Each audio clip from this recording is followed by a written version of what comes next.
Hello, everyone. On the 20th of March at 9:02 a.m.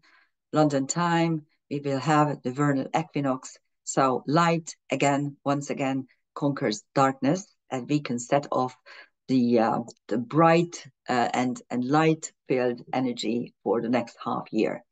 And if you consider the fact that our ancestors regarded light as the manifestation of love and grace, then you might be happy. At least I'm always very happy when there's light around. So let's take a look at the London chart, which, as I said, the whole thing commences at 9 a.m. And let me put. For some reason, I can't get rid of the Zoom bar, and in this way, I can't actually put it on the big screen because there's no. Maybe slideshow. Maybe I can do that here. Hold on. Custom. No, from beginning. Okay. Yes, I found it. Okay. So here are the main emphasis for the London chart. You have Gemini rising. So actually the whole chart will be in effect for a whole year, according to traditional lore. We do have a Sun-Neptune conjunction, which is a dissociate conjunction. We are going to look at it in a minute. The ascendant Jupiter is really great, I think. Although this Jupiter is in the 12th house, practically, but still, Jupiter rising, I love it. I really hope that for you guys, you will have a brighter future for the next half year. On the descendant, we have Australia. So let's hope that your government comes into their senses and stops this warmongering. And we do have two retrograde personal planets, Mercury and Venus, which gives us the chance to reflect, to go back, to go inside. What do we need for money, security, love, retrograde Venus, and how are we going to express ourselves, retrograde Mercury? And on the MC, you have the two strong feminine archetypes, Pallas Athena, wisdom, and Lilith, asteroid Lilith, revolt against injustice. I just love it. And of course, we do have a Chiron Aries conjunction, which is ever getting tighter up till autumn. It's going to get tighter and tighter. It's this year's main karmic astrological aspect. Chiron describes the sum total of our karmic wounds. It has an orbital period of 50 years, approximately 50 years, but it has a very elliptical orbit, which means that it's very uneven how many years it stays in one sign. And the longest it stays in Aries, signifying the fact that our greatest karmic wounds come from wars, violence, aggression, fire, blood, all kinds of stuff linked to suffering, really. And Aries describes drastically altered outward circumstances. So this conjunction is really not a very nice one, but it also carries the potential for healing. This is at least how I look at it. And if you take a look at the conjunction, the Sun-Neptune conjunction in the 11th house, which is a beautiful house, I was very happy that we have, actually in the Hungarian chart, we have a 10th house, Neptune Sun is on the cusp, very close to the cusp of the 11th, but still in the 10th, giving an impact to both houses. In the London chart, we have a definitive 11th house, which is the house of love that's coming towards you, that you deserve, that you're hoping for. And also this is the group and the galactic house. So it's quite nice. But as you can see, this is a dissociate conjunction. Neptune is still in Pisces at 29 degrees 37. It is ready to move into Aries, but then it's going to move back into its own sign, and it will only move finally into Aries sometime next year. So it's this limbo of coming and going. And actually, once it moves into Aries, let's hope we will effectively get rid of all the bullshit and idiocy and woke agenda that has been pervading our senses and our life, really. And just one little thing, like Douglas Murray always asks, how could we forget about things we already knew? That's the question. And believe me, you can call yourself whatever you want. You can feel however you want. I reserve the right to say what I think, and I reserve the right to disregard it. Don't tell me. If I'm not asking, don't tell me. You can do whatever you want unless you cross the line towards my individual sphere. Don't come and don't tell me what to call you, how to behave with you. I don't want to deal with you at all. That's the main psychology that I consider my leading way of thinking. As I said, we have the ascendant in Gemini. So the chart ruler is Mercury retrograde in Aries in the 11th house. So we have a very heavy emphasis on the 11th. The North Node is there, also Saturn is there. So it's a very heavily impacted house. So those are the main things. And here we have the hemisphere emphasis. It's always good to look at the hemisphere emphasis in an ingress chart, because this time when it happens, it's always according to astronomy. So it's an astronomical issue. So it can be anytime. Whereas the January 1st chart, the midnight January 1st chart, always has the Sun, Mercury, and Venus on the lower, the below the horizon, the lower hemisphere. And here we have a very heavy emphasis on the upper hemisphere. 9 planets are there, although the personal planets are nicely distributed up and down. So this is a plain and active energy where you want everything in plain sight, and you try to find answers outside and not inside. Although the moon down there suggests that you will have an insight as well if you look inside yourself. And on our own side, the ascendant side or the eastern side, we have 9 planets, and on the western side we have only 3. So this means my way or the highway, and very little can be achieved through others. And the personal planets have the same emphasis, 4 personal planets on my side and only 1, the moon, on the other side. Although the moon there suggests that yes, it should be okay to kind of consider what your significant other wants. And here are the modalities and elements. There's 5 cardinal, 5.5 mutable, and only 2 fixed. So there's a lot of commencing energy here. 4 of the personal planets, Sun, Mercury, Venus, and Mars, are in cardinals. It's a very heavy emphasis there, but mutables are slightly more. We give half a point for the South Node, and that is why. But it's almost a balance. So there's this commencing and changing energy. Not too many fixed, only 2, and those are only Uranus and Pluto. So we won't be able to fix things, but that's okay, because actually this is a very mutable time. Everything is changing, and let's hope it's going to change for the better. And if you look at the elements, there's a heavy element, of course, on fire. It's usually like this. Now we have a fiery moon, so there's really a very heavy emphasis on this one. And not too much earth. So earth, we are not down to earth. Luckily, the South Node is in earth, so it gives us some kind of groundedness. Although Virgo is not very grounding because it's a mutable earth. For some reason, I can't make this going further. Okay, I might stop. Hold on a second. How do I? Okay, here. So there's a planetary picture at 0 to 1 degrees involving the Sun-Neptune conjunction.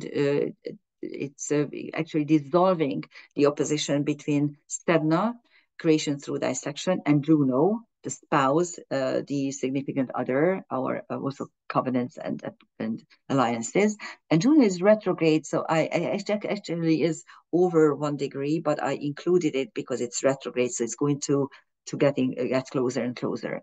And one reason I left the moon there, because the moon or any of the luminaries, when they are not within a configuration pattern, they're outside it because the aspect would be too wide.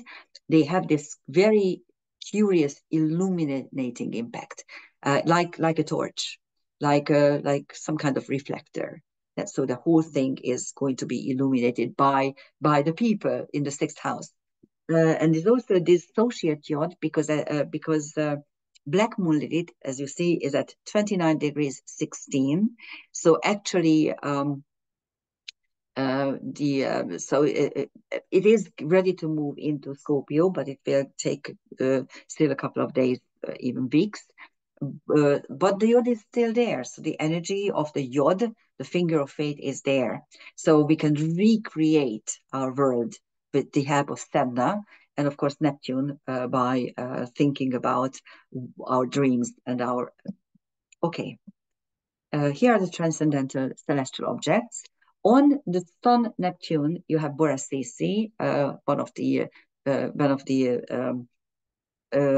centaurs actually that is linked to the tyrant energy, and Sheat, Beta Pegasus, which is one of the main healing words for suicide victims. And the sun, the vernal equinox sun, will be there for the next 150 years for sure. For the next 100 years for sure. If we look at the fact that the fixed stars travel every 72 years, just 1 degree, and Sheat now is still in Pisces, 29 degrees something. So for the next 150 years, we will have it. Okay. On Juno, you have Veritas, which is the truth, and Ceto, which is toxic, describes toxic emotions. And on the moon, I still included the transcendental celestial objects for the moon. Nyx, the night, Attila, our leader, the Hun, and Hungaria, Hungary. So we will have an important role in the next year here in Europe. At least this is what I'm hoping. And on Sedna, the usual suspects: Pelion, the mountain of life that you need to conquer; Mors Somnus, sleeping and death, which was very prominent. This TNO was very, very prominent during the pandemic, and the Pleiades, which is the home of the creator goddess. And I always look whenever there is this ingress chart for equinoxes, and I always look at anything that is at 0 degrees. And actually, I did not include the rest here, only really what were at 0 degrees. And there's on 0 degrees Cancer, you have Asbolus. He is a centaur who is clairvoyant. The problem is that no one really believes him. So whenever he tells the truth, no one believes him. And whenever he makes a mistake, then they ridicule him. Pax, of course, is peace, and Lachesis is the middle of the fates. She is creating the fabric of the new life. So that's quite powerful, I think. And you also have Nike at 0 degrees Libra, which is actually the supergalactic center as well. And Nike is the goddess of euphoria, of winning victory. And you also have Hylonom, which is a very sad centaur. She's a centaur. She describes unconsolable grief. That's what we have. So we have the willingness to make peace and to create a new fabric, and the energy of I told you so, as Bolus, the euphoria of victory, which is not always nice, but actually feeling it is nice, but also inconsolable grief. Okay, and there's also some things around 24, 25 degrees. I did include the nodal axis simply because they will be getting closer and closer to 24, 25 degrees. At the moment, they are 27 degrees. So we do have a harmony triangle between Uranus, the south node, and dark moon, the apex of which is dark moon. And dark moon describes the third turning point of the Lilith myth. And it says that I will do whatever I damn well please, even if you curse me. So it's the acceptance of the curse. Uranus, of course, is change. And the south node is what we bring in from previous incarnations. That's our harmony triangle. There's also a little engine. Little engines are made up by a square, a sextile, and the quincunx. Big engines, or regular engines, have the trine instead of the sextile. And these are very, very powerful configurations. And in the little engine, you have, again, the south node, which is what you bring in, the knowledge you bring in, and Aries, drastically altered outward circumstances, and again, the dark moon. And there's also dissolved opposition because the dark moon is dissolving the tension between the two nodes. Here are the transcendental celestial objects, really quite powerful. We have on Uranus, you have Aesculapia, which is the healing caves of Asclepius. Ashurbanipal, the Assyrian king, who had a huge library, a reservoir of knowledge. Hathor, who was the Egyptian not creator, but mother goddess. And Hephaestus, the lame blacksmith or smith, who is ugly and lame and hunchbacked, but he creates beautiful things, perfect, beautiful things. And Lempo is the creator god of the Finnish people, who is later on turned into a demon. So demonizing the previous set of rulers or gods. That is what it carries. And Capulus is age VI 33 Perseus. It is the hilt of the sword of Perseus, and it is a masculine healing word, a masculine mystery school. On Dark Moon, you have Justice, Justitia, Ascalaphus, and Ascalaphus was interesting. He is the gardener of the garden of the underworld, and he's the one who gives a pomegranate to Persephone. And this is one reason why she can't go back to her mother. And so her mother, Demeter, is really mad and punishes Ascalaphus. So it is one good deed deserves some punishment, kind of. And Eheclus is a centaur that is linked to truth and reality. So how is outside reality becoming my own truth? How is my own truth becoming outside reality? And what's the discrepancy between the two? And Procyon is the alpha star of the little bear. So that, hold on a second.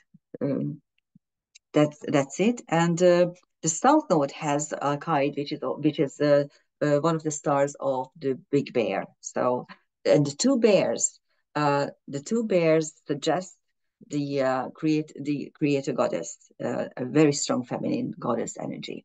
So that is the vernal equinox for London. Happy equinox, happy light.